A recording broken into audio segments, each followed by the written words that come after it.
This is so right, and we've talked about it for years on this program, that the coalition right-leaning parties in this country completely neglect migrants because so many migrants have a historically vote Labor, but that is old Labor.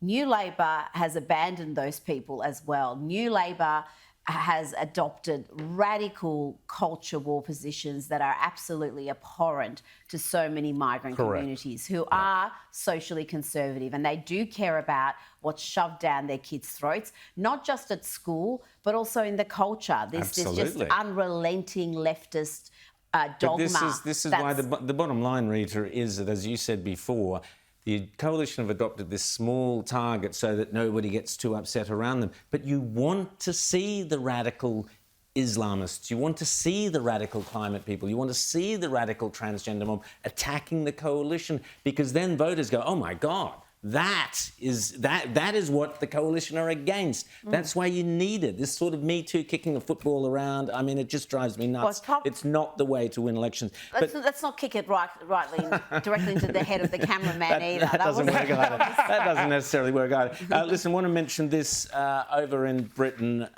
This is just disgraceful stuff. A woman has been found guilty. We were talking about how J.D. Vance has called out the UK for their anti-free speech laws. Well, we're not far behind, but here in the UK, a woman has been found guilty of simply holding up a sign near an abortion clinic saying, I'm here to talk if you want to.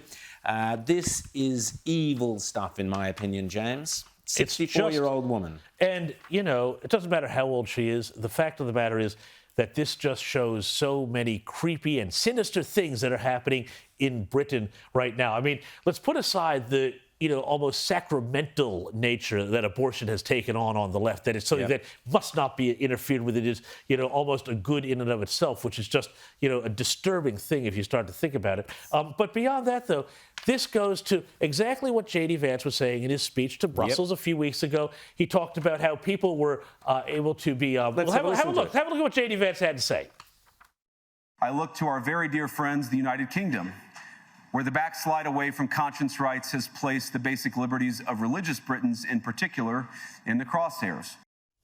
And, Vance went on and he spoke about people who could be found guilty of praying in their own home in Scotland, if it was within one of these prayer exclusion zones around an abortion clinic, which is, an exact refutation of every sort of thing that Great Britain has been about for the last 1,000 years, which has been the fighting for rights and liberty and individual dignity and individual freedom of speech, and it's totalitarian.